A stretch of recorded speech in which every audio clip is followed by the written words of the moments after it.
Hello everyone, welcome to my channel. Today I have the Thor that I'm going to be unboxing and giving a couple build impressions. I have the Pro model here. It's 256 gigabytes and the Snapdragon Gen 2 processor. And I got the black color.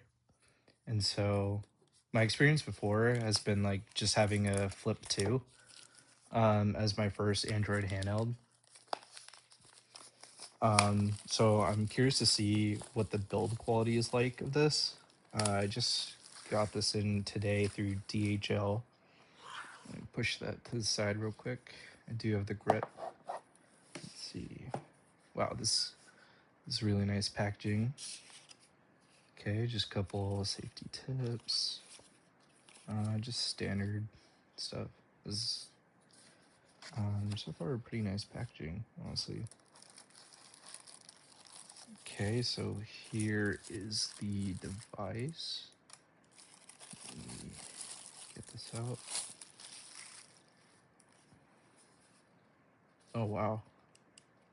That is it feels pretty hefty in the hand. Not like too heavy or anything, but just that it feels like a really solid, like premium kind of handheld. Especially in a way that the Flip 2 didn't feel. That one felt like really like pretty lightweight and a little bit jank, if I'm being honest.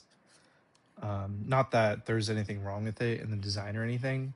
It's just that it felt the matte black kind of felt in that way like a toy.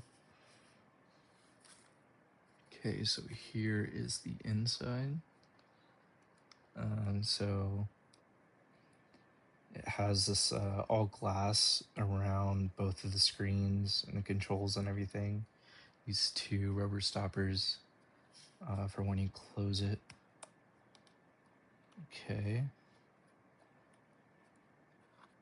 The hinge really does feel like a 3DS.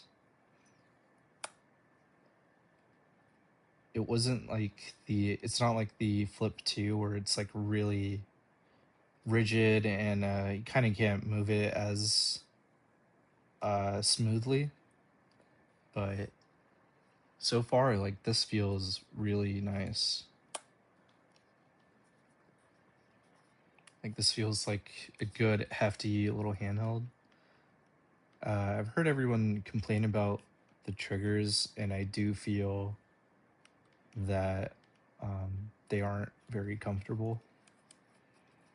I think a lot of it has to do with like just the distance it has to travel, as well as not like wrapping around the sides like the shoulder buttons do. And that was the issue on the Flip 2 as well. But if I remember right, this kind of feels like it has less travel distance too than that one. But I don't have my Flip 2 anymore. I sold it when this was announced.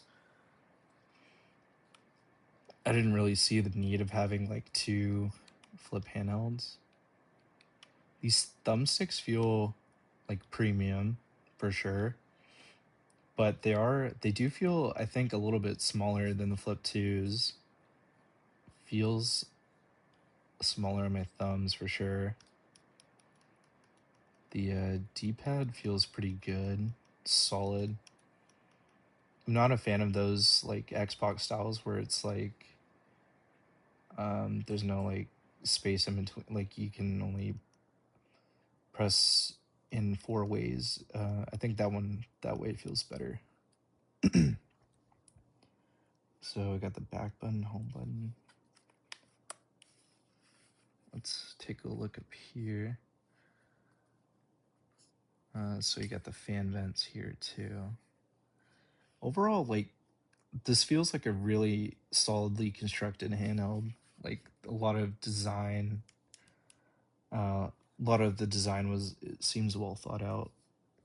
I can see a little bit of a gap here on this side of the hinge where you can see like the metal like piece that helps rotate it or so.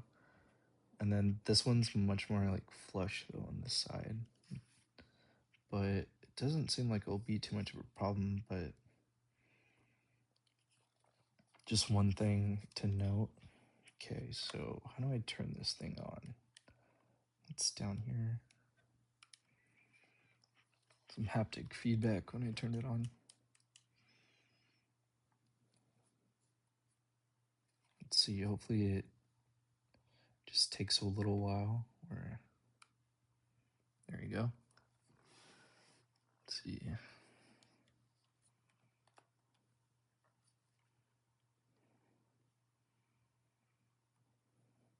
Okay.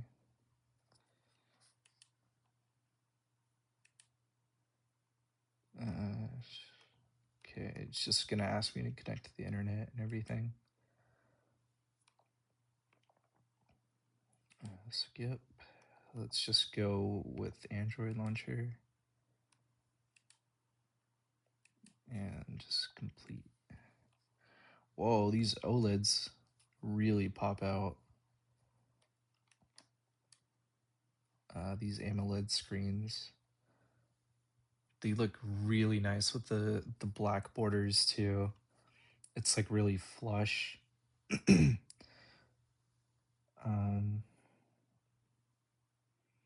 Yeah, so here's the bottom screen and everything.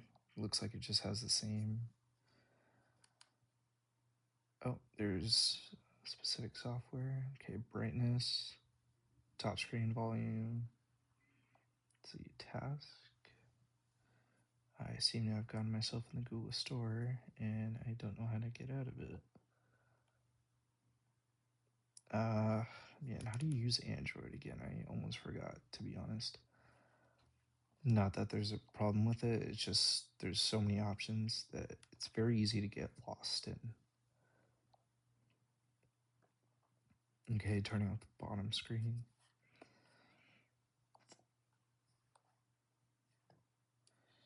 Okay, so pretty basic and bare bones. Just there's the Odin launcher. Not that I have anything set up right now. I do have a SD card from my Flip 2. I'm gonna pop it in this and get Obtainium and run all the emulators and everything, configure it. So I'm gonna go and do that. Just how do I get back into Android from this home screen? Well, I have it here at the bottom, but I'm gonna mess around with this and see exactly what it's capable of. I know it's gonna be more than the Flip 2. That's for sure. In terms of like higher end emulation, like Switch. But yeah, I do like the bottom screen. It seems like it's like a good size to still be able to fit like the controls and everything in this like compact form factor. Let's see the screen turn off. Yep. Okay. I know Flip 2 had problems with that when it first came out. But overall, I think this feels like it's like take the Flip 2, add a screen at the bottom, and make it kind of feel a bit like the Vita, where you have this like glass all around, and just overall it feels like very premium handheld. Not too much heavier, but it's like very solid in the hands. Yeah, so thanks for checking out my video, and I'm gonna set this thing up properly, and then I might make a review video or so. Just let me know in the comments, and drop a like if you want. Yeah, all right.